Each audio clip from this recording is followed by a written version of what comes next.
स्वागत है आप सबका आपके अपने यूट्यूब चैनल जीएस बैंक के जहाँ पे आज की वीडियो पार्ट 3 रहेगी हमारे मोस्ट इम्पॉर्टेंट टॉपिक्स की जो इस साल एग्ज़ाम के लिए इम्पॉर्टेंट रहेंगे। तो आज के टॉपिक की शुरुआत करते हैं, देखते हैं कुछ इम्पॉर्टेंट टॉपिक जो इस साल हमारे लिए सबसे ज़्यादा हाईलाइटेड रहेंगे। एक बहुत इम्पॉर्टेंट टॉपिक है इसमें essential commodities act. Last year आपने इसके बारे में काफ़ी सुना है कि असेंशियल कमोडिटीज़ एक्ट 1955 का अमेंडमेंट आया ऑल बिकॉज ऑफ कोविड-19। तो कुछ प्रोडक्ट बेसिकली कमोडिटीज़ एक्ट होता क्या है, तो सेंट्रल गवर्नमेंट को पावर मिलती है इस एक्ट के थ्रू कि वो कुछ आइटम्स के प्राइसेस को रेगुलेट कर सकते हैं मार्केट में। तो अकॉर्डिंगली अब जैसे सपोज़ सैनिटाइज़र्स हैं, मास्क है, ये सब जितने भी प्रोडक्ट और अपार्ट फ्रॉम दैट जो स्टेपल डाइट है उसको तो कंट्रोल करेगी ही करेगी गवर्नमेंट। तो असेंशियल कमोडिटीज़ एक्ट की अथॉरिटी गवर्नमेंट को देता है। तो एक काफ़ी इंपॉर्टेंट टॉपिक इस बार आपके एग्ज़ाम के लिए। Next important thing is delimitation. ये भी आपने डेफिनेटली सुना होगा। इंडिया में डीलिमिटेशन अभी होने ही वाला है क्योंकि हमारे कुछ रीजन्स, कुछ जो कॉन्स्टिट्यूएंसीज़ हैं उसको डीलिमिट करने का मतलब होगा कि नए कॉन्स्टिट्यूएंसीज़ को क्रिएट किया जाएगा। डीलिमिटेशन का काम प्रेसिडेंट अप्रूव करते हैं और ये इलेक्शन कमीशन कैरी आउट करता है। तो डीलिमिटेशन को भी अच्छे से पता आपको होना चाहिए। अपार्ट फ्रॉम दैट हमारे सब के लिए एक बहुत ही इम्पॉर्टेंट वो है जो सेंसस होना है 2021 का। नाउ ये सेंसस हो गया है delay, reason is known to all of us. तो इस बार का सेंसस पहला सेंसस होगा जो कि कम्प्लीटली डिजिटलाइज होगा। तो ऐसा सेंसस आज तक नहीं हुआ था। बहुत ज़्यादा डेटाबेसेस के लिए क्रिएट करना है और गवर्नमेंट अकॉर्डिंगली अपने जितने भी रिसोर्सेज हैं उनको तैयार कर रही है सो दैट एक रोबस्ट, एक काफ़ी एक्यूरेट डेटा हमको सेंसस का मिल सके। न्यूज़ में इधर काफ़ी दिनों से आपने सुना कुछ ना कुछ रह रहकर साइक्लोन्स आए जा रहे हैं। अलग अलग साइक्लोन हमारे रीजन में आ रहे हैं, फिर चाहे वो यास हो या थोड़े दिन पहले हमने अम्फान के बारे में सुना, हम लोगों ने ताउते के बारे में सुना। तो अकॉर्डिंगली इन साइक्लोन्स के बारे में भी आपको पता होना चाहिए। साइक्लोन क्या होता है, कैसे ओरिजिनेट होता है, नामकरण उसका यानी नॉमेनक्लेचर कैसे मिलता है साइक्लोन को, कितनी कंट्रीज़ उसके लिए रिस्पॉन्सिबल है और हर एक कंट्री कितने नाम प्रपोज करती है। मूविंग ऑन, हमारे पास इंपॉर्टेंट टॉपिक आता है foreign investment in India. Foreign investment अब एफडीआई के रूप में हो सकता है, एफआईआई के रूप में हो सकता है ये फॉरेन इन्वेस्टमेंट, और हमारी कंपनीज़ के कुछ इन्वेस्टमेंट जो कि फॉरेन कंट्रीज़ में जाएं तो वो भी जानना आपको ज़रूरी है।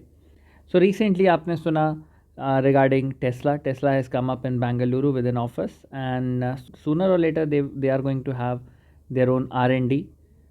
Further they will manufacture their electric vehicles in India, और ये हमारे लिए एक बहुत बड़ा बून होने वाला है। सिमिलरली काफ़ी सारी कंपनीज ऐसी हैं which are going to invest in India. Okay, moving on, हमारे पास आता है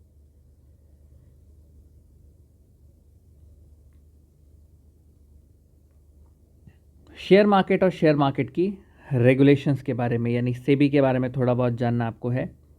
फ्रैंकलिन टेम्पल्टन का लास्ट ईयर का जो इशू रहा, कुछ उनके फंड्स को रोक दिया गया था।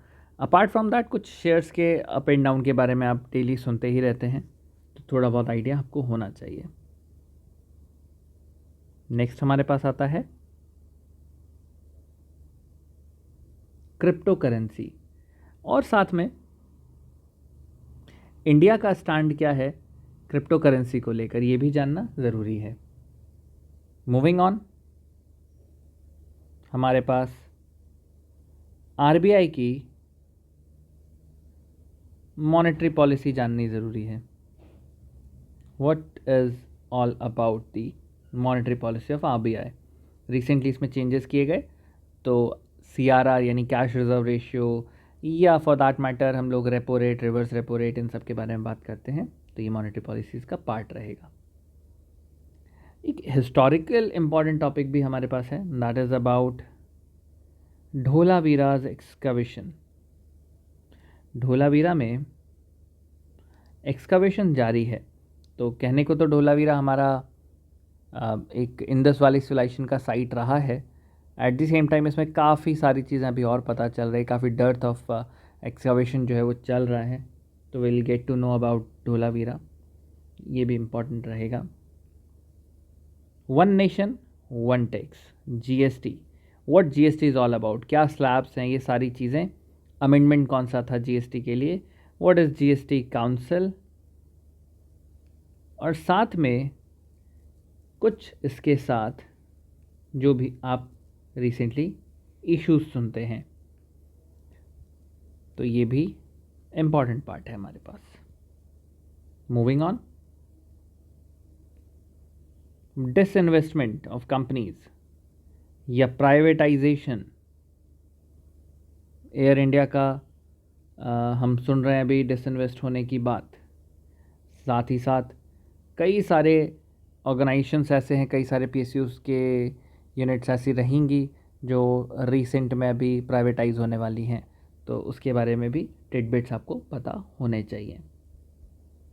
और हम सबकी लाइफ से जुड़ा आजकल काफ़ी कॉमन सा क्वेश्चन, फ्यूल के फ्यूल प्राइसेस का जो सर्ज है वो बहुत इम्पॉर्टेंट है। राइजिंग फ्यूल प्राइसेस, तो पेट्रोल हो डीजल हो, किस तरीके से इसके प्राइस में चेंजेस आ रहे हैं। एट द सेम टाइम हम लोग देखेंगे इसमें इंपॉर्टेंट फैक्टर जो होंगे, that would be the international demands in the market. Valuation में चेंजेस तो वहीं से आएंगे, तो ये भी जानना ज़रूरी है। अपार्ट फ्रॉम दैट, कुछ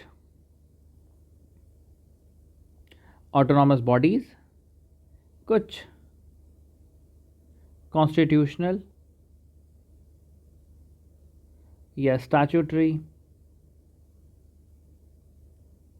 और फॉर दैट मैटर कुछ एडहॉक बॉडीज़ के बारे में भी आपको आइडिया होना चाहिए।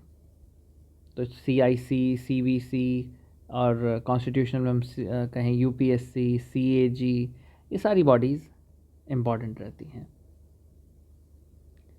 काफ़ी सारे सुप्रीम कोर्ट के अभी जजमेंट्स या कुछ उनके स्टेटमेंट्स ऐसे हैं जिसमें कंटेम्प्ट ऑफ कोर्ट की बात कही गई। तो कुछ फेमस केसेस भी हैं इसके साथ रिलेटेड। तो issues related to contempt of court, ये भी आपको पता होना चाहिए। साथ ही साथ प्रोटेस्ट जो चल रहे हैं रिगार्डिंग दी कोटा सिस्टम, तो स्टेट रिजर्वेशन, आपने हरियाणा का सुना, महाराष्ट्र के बारे में सुना, तो स्टेट रिजर्वेशन या हम कहें कोटा की बात, इस पर भी काफ़ी डिबेट्स रही हैं इधर। तो ये कुछ एक टॉपिक्स हैं और ये हमने लगभग 45 मोस्ट इम्पॉर्टेंट टॉपिक्स की बात यहाँ पर की है। तो आज के समराइज़ करें अगर हम टॉपिक्स, तो एसेंशियल कमोडिटीज़ एक्ट एक इम्पॉर्टेंट रहेगा, delimitation in India, census of 2021, cyclones अभी रिसेंटली जो आए, फॉरेन इन्वेस्टमेंट हमारे यहाँ फॉरेन से जिस कंट्री से मूवमेंट हुई है, बड़े ब्रांड जो इंडिया में आए, शेयर मार्केट और उनके रेगुलेशन, क्रिप्टो करेंसी पर इंडिया का स्टैंड और कहाँ कहाँ क्रिप्टो करेंसी लीगलाइज भी हो गई, RBI की मॉनेटरी पॉलिसी बहुत ही सिंपल रहती है, धोलावीरा की खुदाई, वहाँ का एक्सकवेशन, GST काउंसिल और उससे रिलेटेड कुछ इश्यूज़, डिसइन्वेस्टमेंट ऑफ कंपनीज़, यानी जो भी बड़े बड़े ब्रांड बड़े बड़े कंपनीज़ को डिसइन्वेस्ट किया गया या PSUs को तोड़ा गया वो और प्राइवेटाइज़ किया गया, rising fuel prices and its international demand important topic रहेगा, autonomous bodies, constitutional bodies, statutory, ad hoc, सभी बॉडीज़ के बारे में थोड़ा बहुत टिडबिट्स आपको पता होने चाहिए। कंटेम्प्ट ऑफ कोर्ट क्या है, सुप्रीम कोर्ट कैसे डील करता है कंटेम्प्ट के मैटर्स को, at the same time defamation suits वगैरह के बारे में भी एक आपको ओवरव्यू पता होना चाहिए, स्टेट कोटा रिजर्वेशन पे जिस चीज़ें पता हों। और जब मैं यहाँ पर एक GST काउंसिल और इश्यूज़ बता रहा हूँ, तो फाइनेंस मिनिस्ट्री के साथ अभी कोविड को लेकर एक पैकेज आया है, लगभग 6 लाख करोड़ रुपए का इकोनॉमिक पैकेज है, तो उसके बारे में हल्का सा एक इन्फो आपको रहना है। तो दैट्स ऑल। इसके साथ ही हमारा ये मोस्ट इम्पॉर्टेंट टॉपिक का एक सीरीज़ होता है कंप्लीट। फिर मिलेंगे अगले वीडियो में एक नए टॉपिक के साथ। टिल देन रखिए अपना बहुत अच्छे से ध्यान। Thank you, bye bye.